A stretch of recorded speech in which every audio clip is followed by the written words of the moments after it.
This is Margie Tatro. Good morning, everyone. This is Margie Tatro with Gridworks. I'm joined by my colleagues from Gridworks, Amanda Ormond and Deborah Shields, and we're very pleased to support this information session this morning.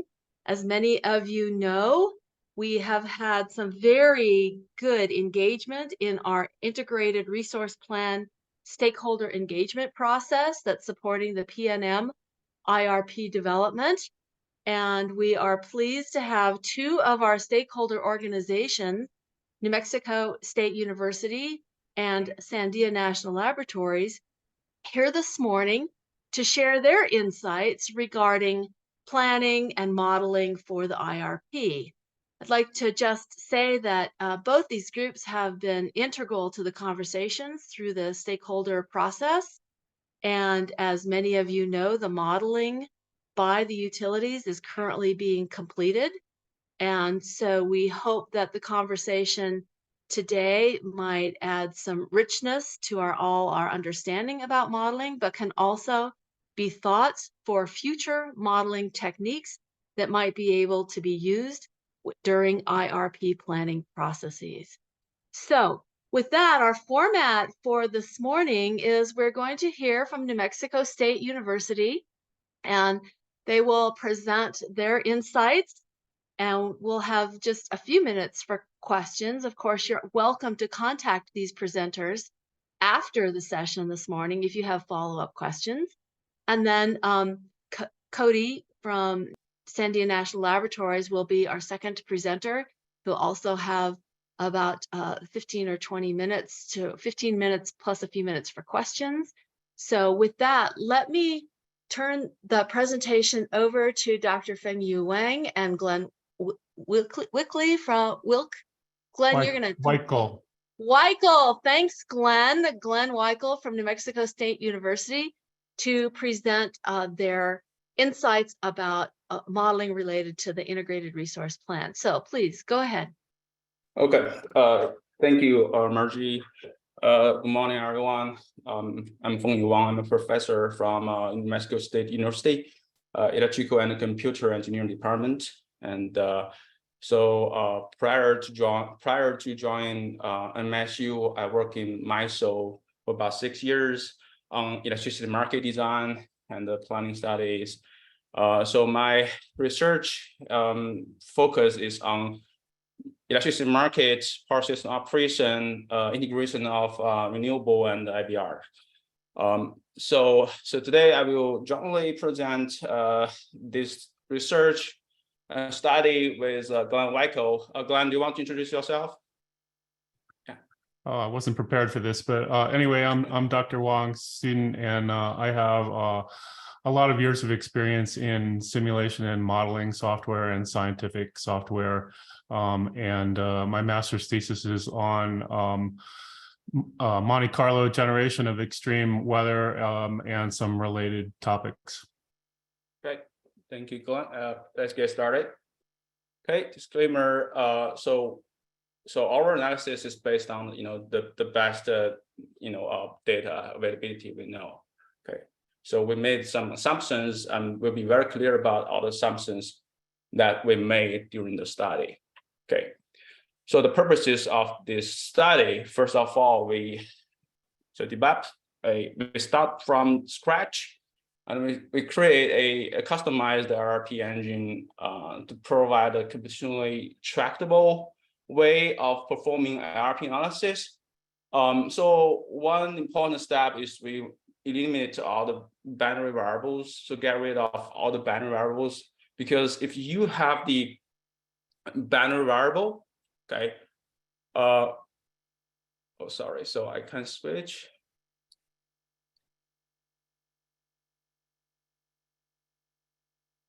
How about this now? Okay, I think it looks the same. Are you trying to eliminate showing the two slides at once? Okay, let me just show the screen, maybe. Let me just give me a sec. Yeah, while you're doing that, let me just add one quick announcement.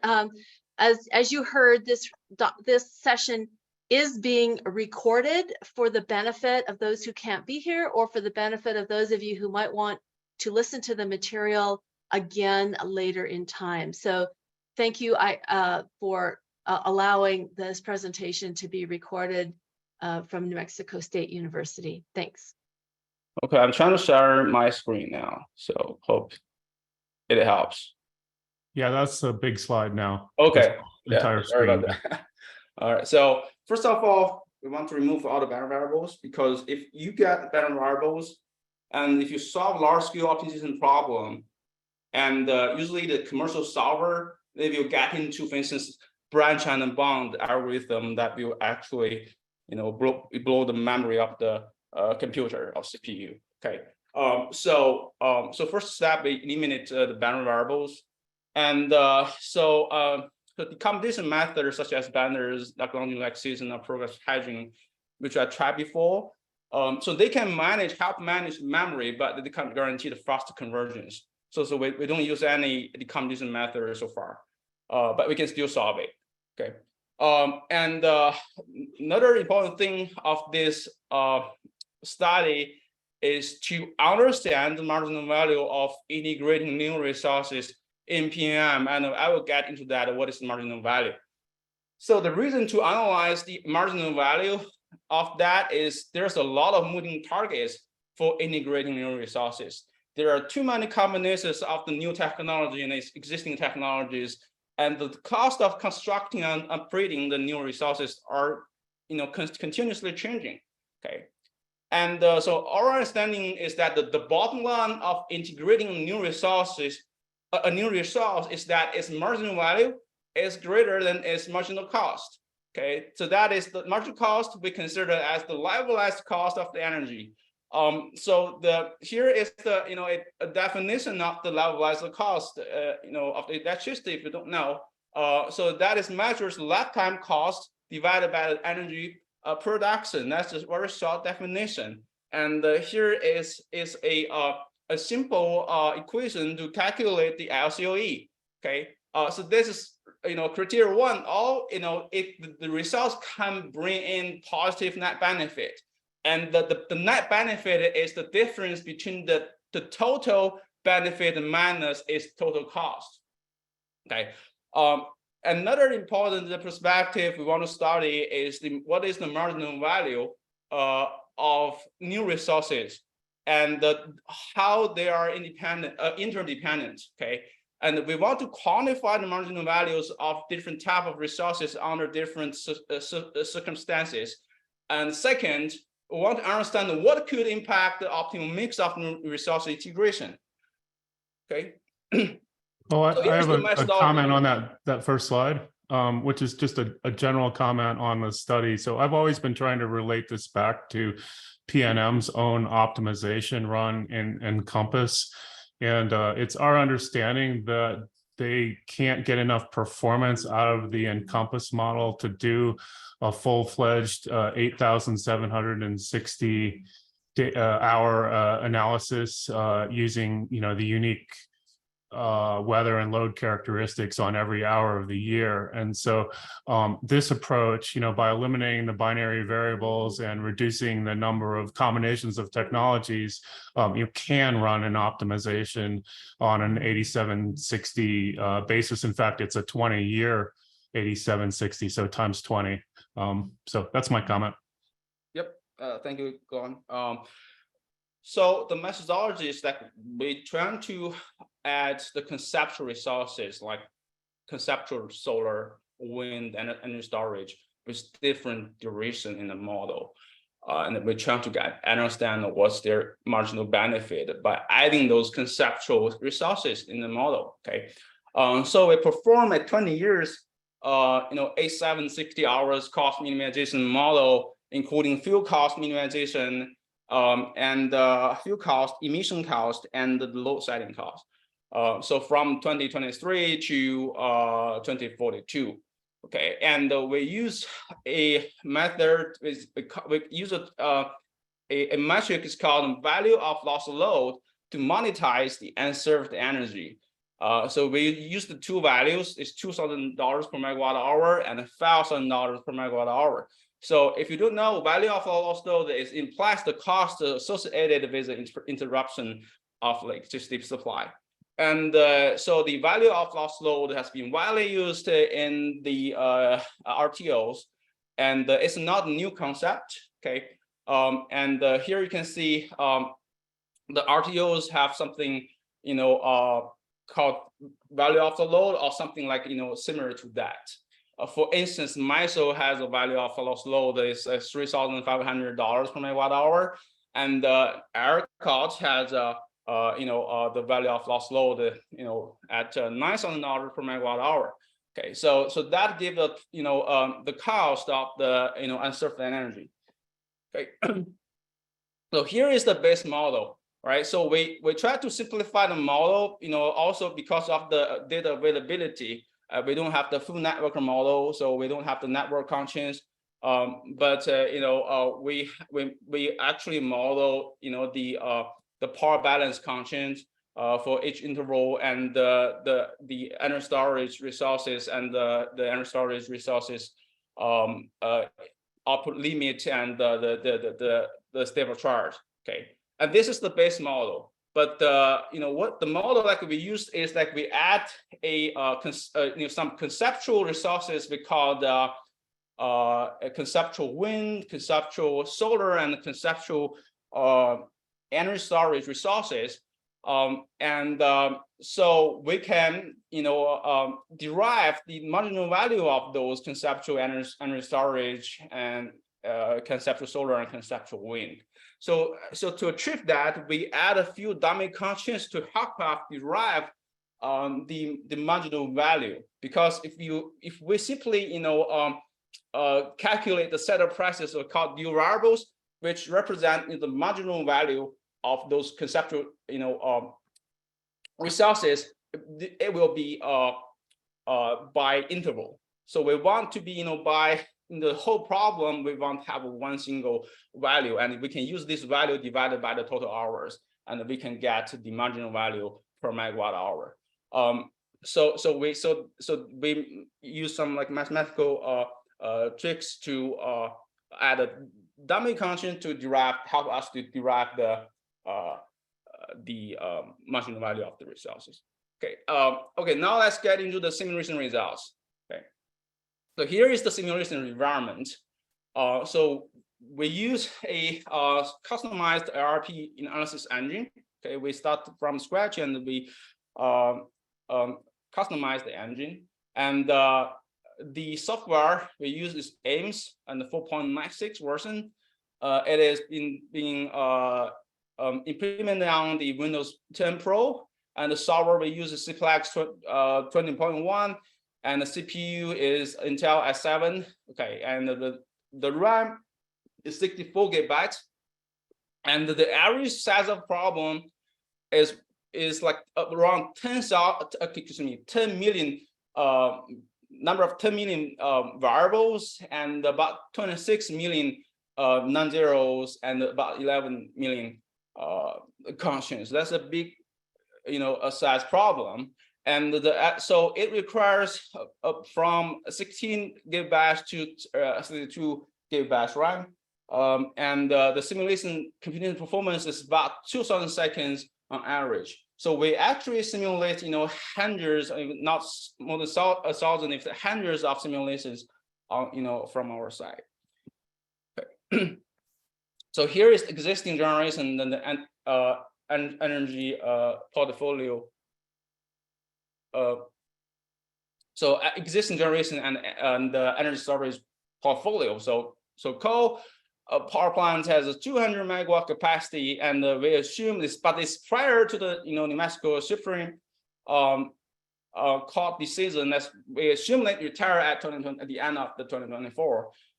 And the nuclear power plant is 288, natural gas 1,002 megawatt, and 146 megawatt retires by 2030, and solar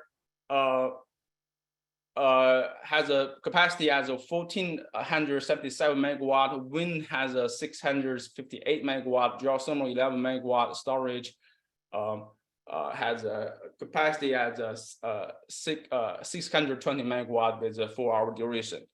Okay.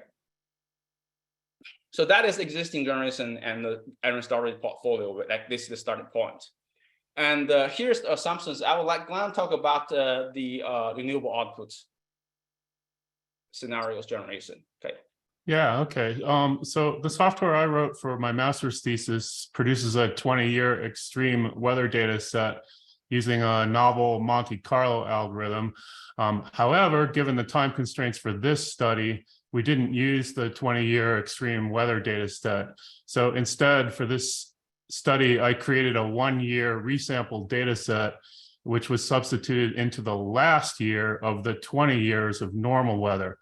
So this single extreme year is what I would call extreme weather, something that would occur less frequently. In this study, our results for extreme weather are qualitative, so the exact method for generating extreme weather is somewhat less important. So this slide describes the process used to generate that 1 year of extreme weather. In simple language, I divided a generic year into 10-day intervals. For each of those intervals, I chose the data from a year in the 20-year data set, which had the lowest amount of renewables production. So basically that pushed the production down. There's a lot of details in here, but just summarizing the results, if you look at the New Mexico Wind Energy Center site, which is one of several renewable sites in the model, at that site, the mean energy production is 23% lower than in the original data. And I explained here how I qualify a renewable drought, and using that method, there were 3 renewable droughts in that 1 year of extreme weather versus 0.8 per year in the original data. So we've got a year at the end of the data set that kind of pulls down the production level as an example of extreme weather to get a qualitative result. And that's it. Thanks. Mm-hmm. Thank you. And here are some other assumptions, including fuel cost and emission costs based on the reference prices or the costs provided by PNM on the venue database. Energy storage. So we model consider 2 scenarios. One is the energy storage has perfect foresight, and the another scenario is that what if the energy storage does not have the perfect foresight. Okay. And the output of the optimal scenarios of the conceptual wind solar depend on the average output scenario of existing wind solar units output. And we make assumption that this energy storage round trip efficiency is 86%, and network constraints are not considered because they are not available. Okay, so and also in PM the congestion is not significant, so it's not important anyway. Okay, now let's take a look at what is the wind and solar marginal value if suppose there's no new storage. Okay, and in this case we have the value of lost load is $2,000 per megawatt hour, and only with existing generation and energy storage portfolio. There's no newly added storage. So this on this side is like if we keep adding the solar capacity, like from 0 megawatt to 4,000 megawatt solar capacity. And this direction is we add new wind, like from 0 to 2,000 megawatt capacity. And this table shows the marginal benefit for wind, and this table shows the marginal value of marginal benefit for the solar. And you can see, without newly added storage, the wind capacity has a much higher marginal value than the solar capacity. So one reason for that is the wind already has the solar already has a much higher capacity, in PNM system compared with the wind. Okay, and the second reason is that without enough storage, you have to kill a lot of solar, because this is the average system-wide solar and wind outputs in PNM based on existing data. Look back, the historical data, and so this is the average output of solar and wind by interval. And the blue curve is the solar average output by interval, and the yellow one, that is the average output of the wind. Let's see, the wind output is pretty much more flattened than the solar output. So the solar need the energy storage to reduce the curtailment. So that's why, without new storage, the solar does not bring much value compared with wind. And so another takeaway is that the wind capacity, as the wind capacity increases, is in this direction, and the marginal value of the wind capacity goes down. Okay, adding more solar capacity that is in this direction, only slightly decrease the marginal value of wind. Okay, only slightly decrease the marginal value of wind, because if you don't have enough energy storage, you're going to curtail the solar anyway, and a lot of violations actually are happens after you don't have the solar output. Okay. So here is a so now if you look at the table, it is like a discrete points, but we can draw it in a 3D with a surface plot, and we can calculate a fit function to figure out what is the relationship between the new solar capacity, new wind capacity, and the marginal value as a function of the new solar and wind. And this is we can calculate fit function. Even if it is discrete points, we can fit into a continuous function like this with a 95% of the confidence bounds. And this is the lower bound, this is the upper bound, and this is the the average value. Here is, I'm trying to help you to understand what is the marginal benefit, and what is total benefit, what is net benefit. So the marginal benefit will be like one like this. Okay, it is going to, if after you integrate more new capacity, it's going to decrease. Okay, and the blue area is the total benefit. So that is how much benefit is the total benefit after we integrate X megawatt of the resources. If you know the marginal value of the resources. And the net benefit is the total benefit minus the cost. The cost can be approximated by the X megawatt of the integration of the new resource times the LCOE of this new resource. So this is the logic behind that, and this is why we want to analyze the marginal value and marginal benefit of a particular resource. So here is a it's still the same assumption, but except the value of lost load, we change it to 5,000 per megawatt hour, and so you can see these values getting higher. So takeaway is like is the marginal value of the new resources is primarily driven by the unserved energy and the value of lost load, and these numbers are approximately to be 2.5 times of these values. Okay, so we started the scenarios that if we don't have enough storage, but what if we have enough energy storage? So suppose so this is the assumption. So we assume the value of lost load is still $2,000 per megawatt hour, and the energy storage we put in the system is 1,500 megawatt with 70 hours duration. That is pretty big storage, and we assume that we have enough storage in the system. And now let's take a look at how the wind and solar marginal value changes. Okay, so this is again the direction of increasing by installing the new solar capacity. This is direction of installing new wind capacity. And this table represents the wind marginal value, and this table represents the solar marginal value. Okay, and you can tell from this graph. Okay, compare with the graph here. Okay, you can see.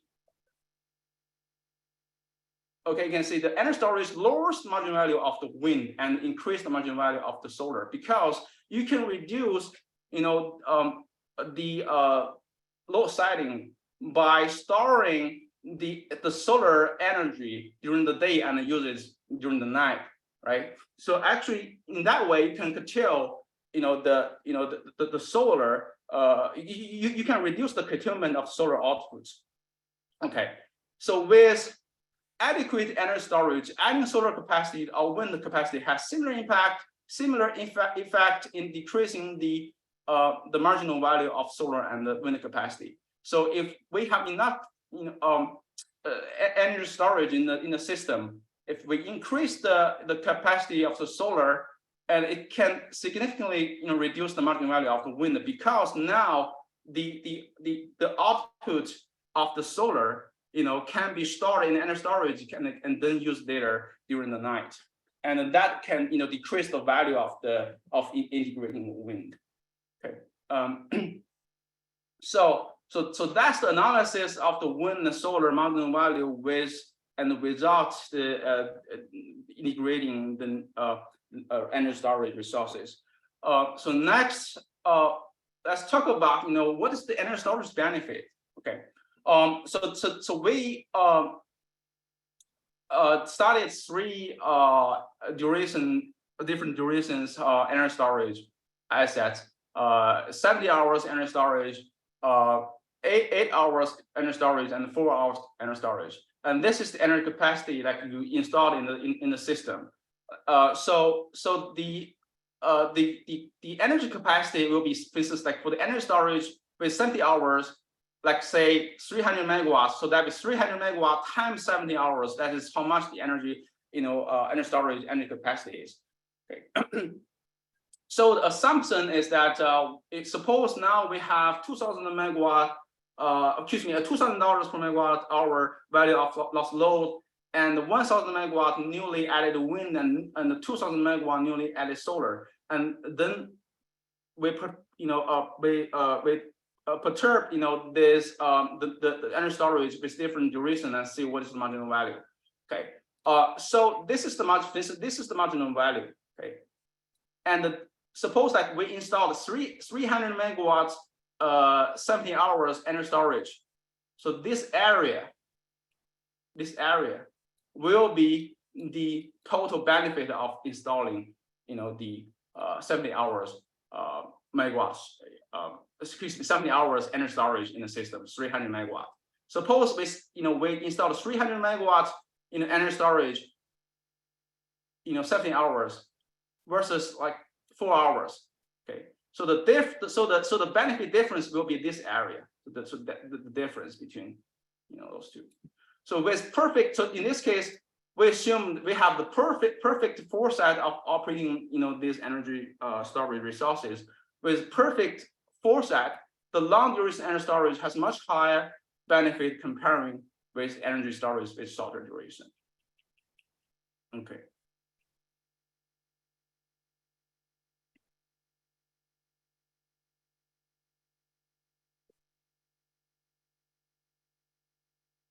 Yeah. So now we have consider the extreme weather.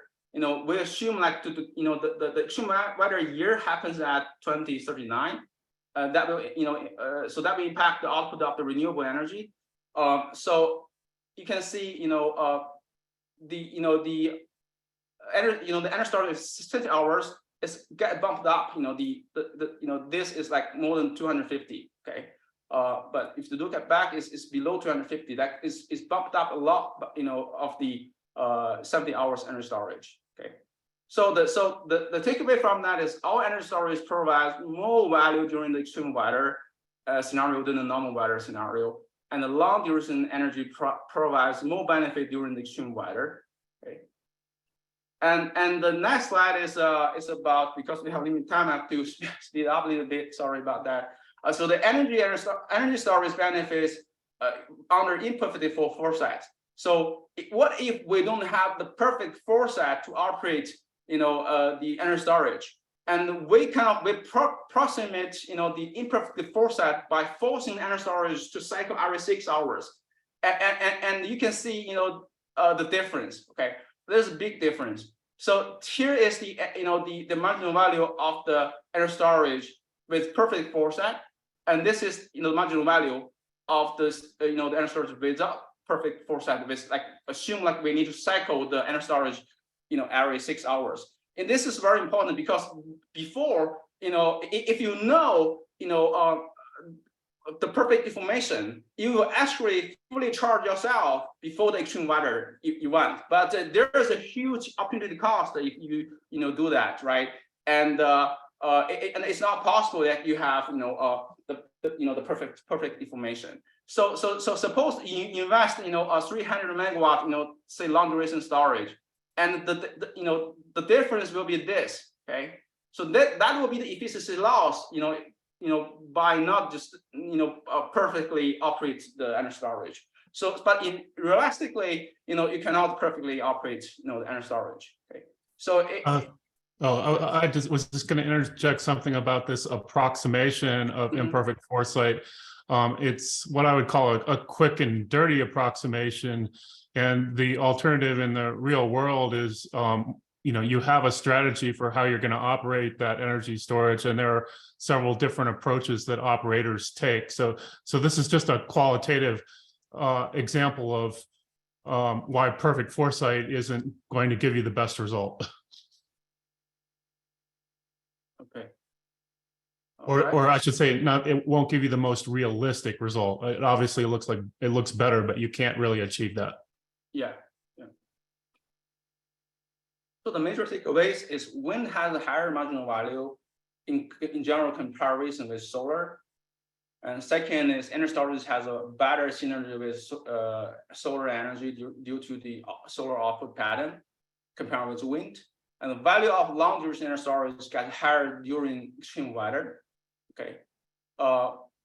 So the operation strategy of energy storage can greatly impact its value, and the operation strategy should be carefully and realistically modeled in IRP study. And here is what we propose as our future work to study the energy storage. I think this is a very important piece for the IRP study should be. Okay, so it's how to more realistically simulate the behavior of the energy storage resources, and how wind and solar capacity values are impacted by the modeling of imperfect foresight of energy storage operation. So we treat it as we plan to treat it as an agent-based energy response model. So the energy storage should respond to something. It's either to respond to weather data, load forecasting, or energy price. It should respond to something. And then one way to mimic that is we can create a profit maximization model and train an energy storage response model based on neural network. And so this is what we plan to do next step. And so this will be greatly, I think, impact the whole analysis outcome. And if you model like energy storage,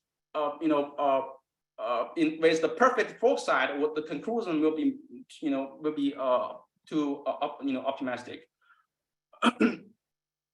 Okay, so here is the unsubsidized RCOE by technology, and so we are trying to compare the marginal value with the RCOE.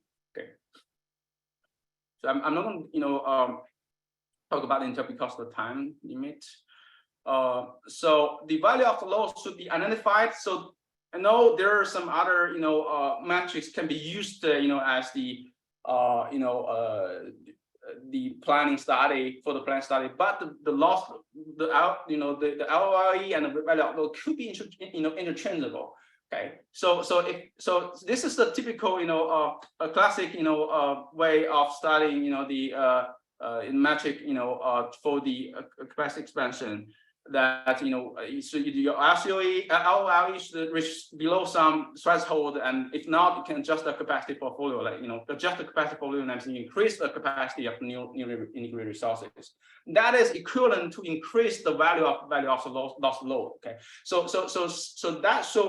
given the LOE, that can be translated into the value of solar with a proper study. So I think maintaining a low LOE with high penetration of renewable energy without knowing the true cost will be a very expensive solution. And we have to understand what is actually cost to us, with the LIE threshold. And if the equivalent VOL is too high, we should cap it. And with the value of the value of loss load, we should be able to promote the demand response and economically incentivize the demand side perturbation. I think a survey should be done to understand the demand response potential in New Mexico as well. And what is the economic value of that can be studied based on make some equivalent value from LOLE to the value of loss load. And the thing reserve requirements are not modeled in this study, but I think it's an important piece. So this we will also include that in the future study, because the reserve provision could come at a high opportunity cost, and the supply chain risks like tariffs on importing shortages in hardware and the retirement timeline should be carefully modeled in the study as well, I think. And there's just another final note on the last, so how about like the large scale energy storage versus stacked small scale energy storage? So first of all, it's cost. This cost, comes at economics of scale, the derivation cost, okay, and environmental impact cost and water cost, and also large scale, a single like energy storage, they are at a single site. But stacked, scale energy storage, they can, spread across the system, and they will different impact in congestion. And also, it's very important that about who operated the energy storage. And it's like if you want to put the act in the one basket, or like you spread the risk. But if it's just one entity like the operate the system, there will be no difference. Like that was still you want to put all the acts in the one basket. But compare with different asset owners operate their own asset, that be a different story. And also, I think with the decarbonized system, with the high penetration of BRs, with the new technology like reforming inverters, the coordination of the BRs will be very challenging, and we need like the EMT simulator, to simulate the operation of the decarbonized system before we can actually get in there. So because the time limit cannot get you all the details, but I'll be happy so that's the end of the presentation, but I will happy to discuss offline if someone you want to talk about the methodology or the results. So yeah, thank you.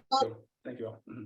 Thank you, Glenn and Fengyu, for sharing your work with this group. And I want to encourage people, if you go ahead and put your first slide back up, please, Fengyu, so people can jot down your email addresses if they have additional questions. We'll also send you a copy of the chat. As you saw, there was a very interesting and productive dialogue going on in the chat questions that might be of use. So we will make sure you have a copy of that. And I think your introduction and your comments were very appropriate as a segue into the work we will hear now about from Sandia National Laboratories, from Cody Newland and team, who have been working on a cooperative research and development agreement with PNM on energy storage issues. So I'd like to now turn the podium over to Cody. Cody, are you going to be sharing slides? And if so, would you like to test that? Yep, let me try sharing it real quick here. Cody, I'd also, while you're doing that, like to confirm that it's all right with you if this portion of the meeting is recorded. If not, we will stop the recording, which is totally okay. I know is it okay for us to continue recording? I think it should be okay. Yep. Yes, okay, great. Thank you. So Cody Newland from Sandia National Labs, please proceed. Yep, trying to find the right screen here. Okay. Let's see.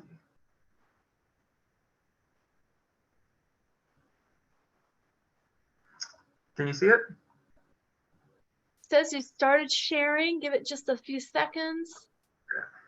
I don't see it yet. Yes, it's there, Cody. You're good to go. Okay, great. Yeah, thanks, Margie, and the Gridworks team for having this webinar this morning. My name is Cody Newell, and I'm an electrical engineer in the Power Systems Research Department at Sandia National Labs. Like Margie mentioned, we've been working with PNM on a cooperative research and development agreement project, looking at specifically around power system planning for decarbonization energy storage. So I'll be discussing that project, and then some kind of high-level research topics and things that and some tools that we're trying to develop at Sandia. So just a quick overview of what I'll go over. Talk about our current project. Discuss at a high level a planning framework that we're investigating. Briefly go over the capacity expansion planning model. I think that's probably some details that I think this group has seen before, but want to revisit it again, and the complexities and the key drivers around those models, and specifically around the energy storage technologies. And then go through some preliminary modeling results and talk about some resource adequacy and reliability-based energy storage sizing that we're working on as well. So with that, yeah, so our project, the motivation behind it is to study decarbonized power grids. So the New Mexico ETA is a big driver of looking at clean, renewable energy resources and how we can investigate future pathways towards decarbonization. So we're collaborating with PNM Integrated Resource Planning. So have had great conversations back and forth with Nick and his team. We're providing an independent analysis of potential pathways to meet these requirements. And with that, we're trying to develop our capabilities around planning for decarbonization, specifically around energy storage technologies. And we're also trying to develop an open source expansion planning model. And just a quick note, we did have another report that was published around reserve requirements for PNM system. I won't go into the details of that, but just wanted to make folks aware.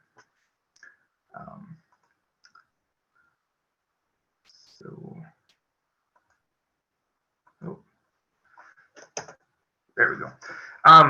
So if we look at like this high-level planning framework, and we're really trying to investigate, how these tools can coordinate effectively.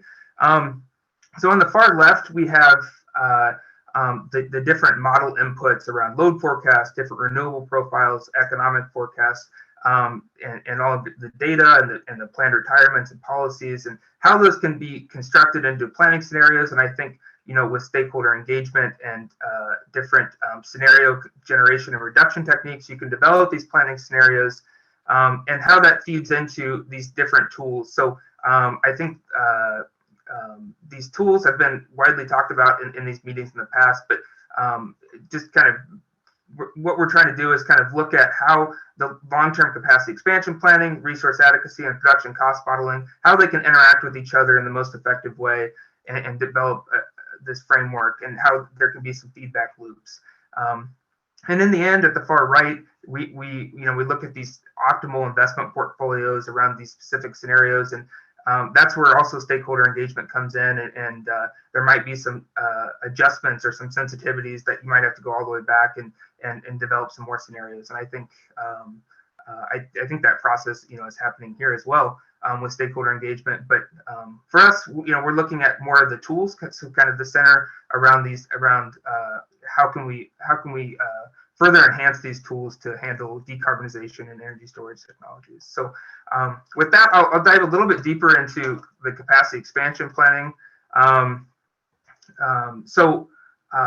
It minimizes a long-term planning horizon of net present value and investment and operational costs. So the way we have it constructed right now is looking at, we have the ability to look at generation and transmission investment costs, and also the replacement costs of energy storage technologies. Then also looking at the operational around fixed and variable and fuel costs, and then having a load shed penalty. And then we're also looking at the how the tax incentives play a role. Now, the constraints down here in the orange box are at a very high level, but have energy storage constraints. And the main thing there is we're optimizing both the power and energy sizes of the energy storage technology. So you get an idea of the investment of how of the power and energy. So it gives you a better idea of the durations needed through time. The thermal generation, honoring the minimum stable level and the max capacity limits. So currently, right now, we're looking at just a zonal model around a pipe and bubble, but in future, we're trying to implement some DC power flow with constructing a nodal network model, and then also the policy constraints that really drive. So these RPS, carbon emissions, and carbon intensity, as specified by the New Mexico ETA. We are accounting for operational reserves and different and planning reserve margins, and then the power balance. So I think the main takeaway is that capacity expansion models are they're exploratory. They're designed to assess several future scenarios, and right now we have it modeled as a deterministic model with perfect foresight, and as a linear program. Just due to the sheer size of the model and trying to capture several points in time. And then key model outputs is optimal generation and transmission expansion, where to site these new resources. You get a high level summary of your operational costs and investment costs, and then also, as I mentioned, the power and energy capacity and how the system's meeting those different policy requirements over time.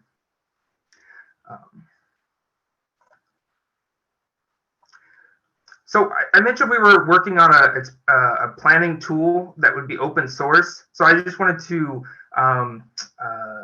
talk real quick about the Quest tool that Sandia has developed. And this is a tool that has several different, it's a toolkit that has several different tools around analyzing energy storage systems.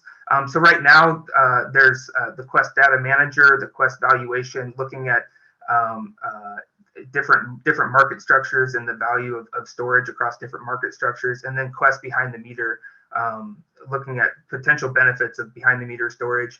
And then there's some other tools along the way in future releases around energy storage tech selection and performance, and then also Quest Equity, looking at equitable solutions for energy storage. And this is led by Tu Nguyen at Sandia.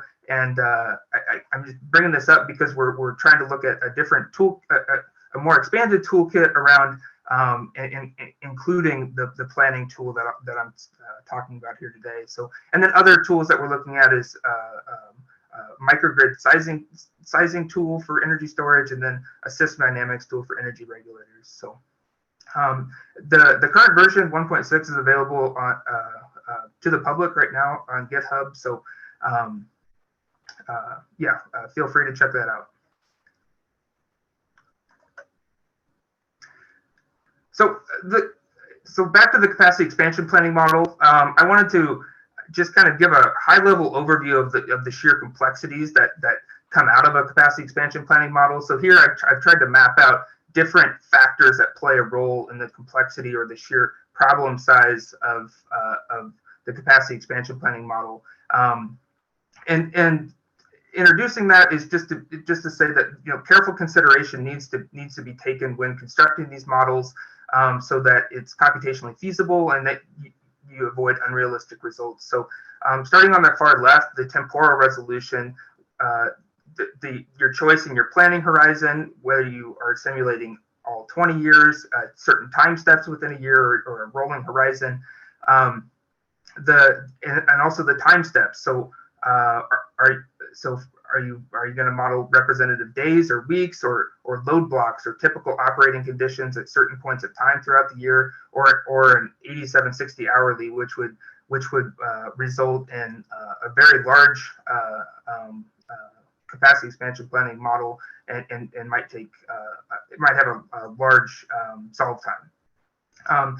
The spatial resolution, so you could have the copper sheet just looking at it just system wide, looking at zonal model where you honor just honor a transportation model, pipe and bubble, looking at the transfer limits between different zones. And then there's reduced or a full transmission or nodal model that would be more complex, but might give you better results in terms of siting and reflecting the electrical properties of your transmission system. Then the number of candidate investments also plays a large role, whether you represent those as continuous or integer variables, and then also whether you introduce transmission investments and look at the co-optimized of your generation and transmission system. The operations, how you model your economic dispatch, how you model your power flow, and how you model your different energy storage technologies also plays a large role. And then how you formulate the model, whether it's deterministic or stochastic, and then the different policies that come into play. So all of these, together, you kind of have to make your assumptions and make sure that it's a reasonable model and it solves in a reasonable time. So.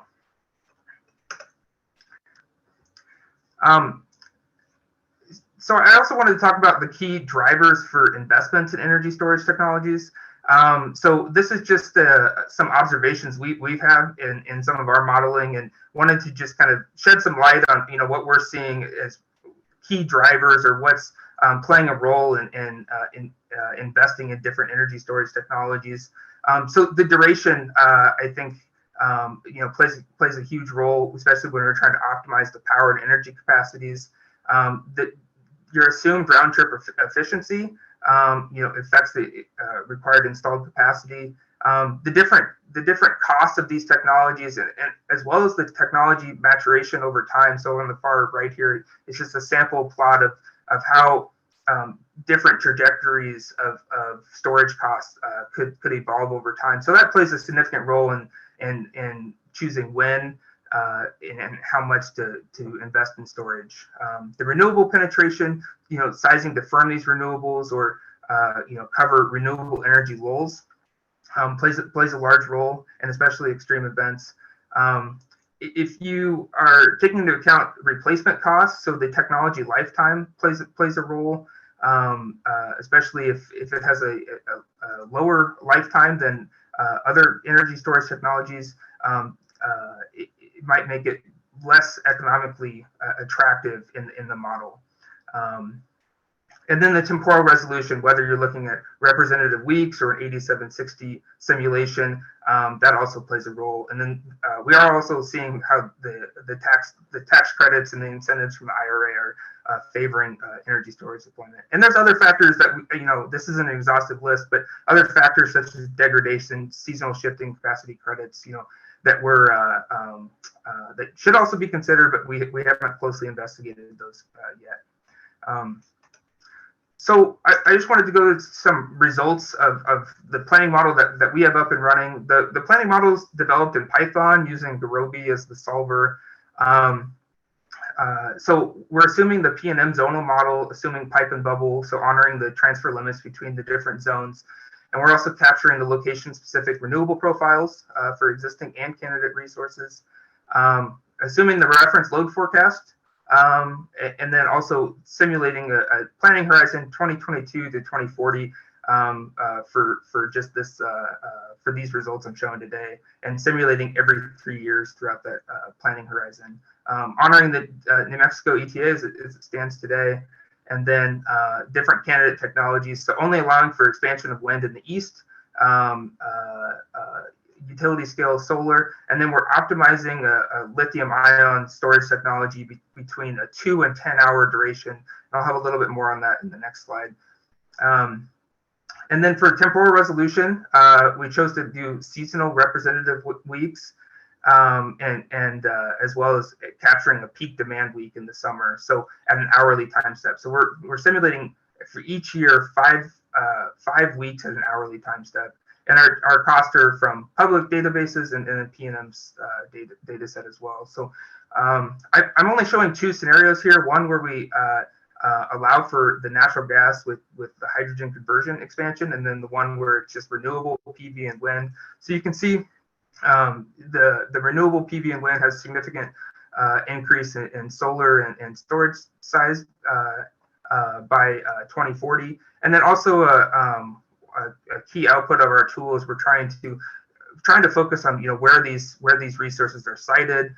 So I have a few maps down here, but and I guess one disclaimer is that the locations are approximated just in a generalized area. So for candidate technologies. So if we look at the expansion of energy storage, one thing our tool is trying to look at is how can it inform the siting and sizing of energy storage, as well as identifying the power and energy capacity needs. So if we look at 2040 over here on the right, you can see that the total amount of energy storage power and energy capacity, greatly increases when we're only looking at just the wind and PV scenario.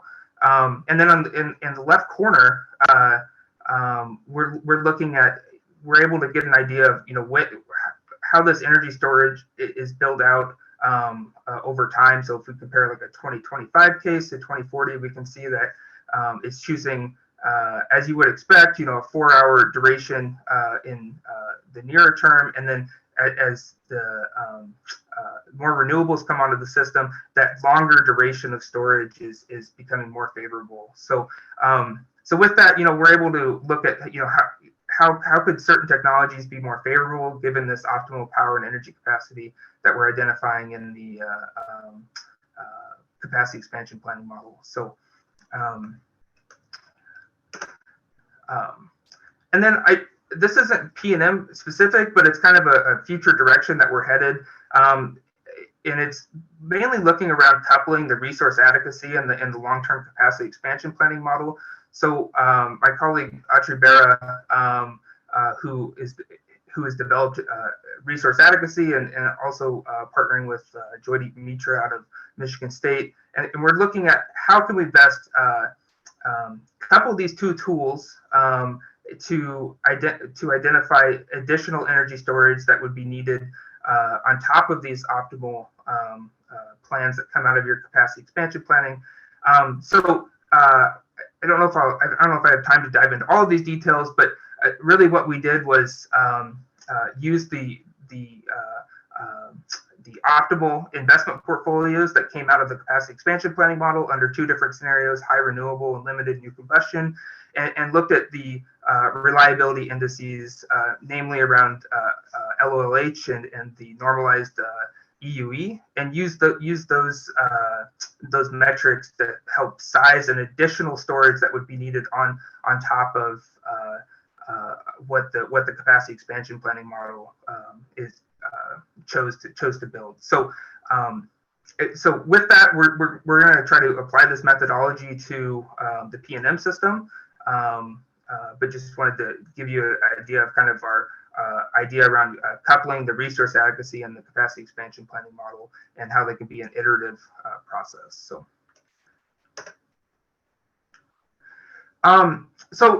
just some conclusions. Coordinating these planning tools can provide more insights into future investments, so we can achieve the decarbonization.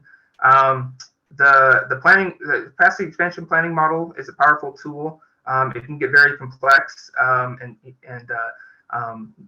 careful considerations on your assumptions and how you construct the model needs to be taken.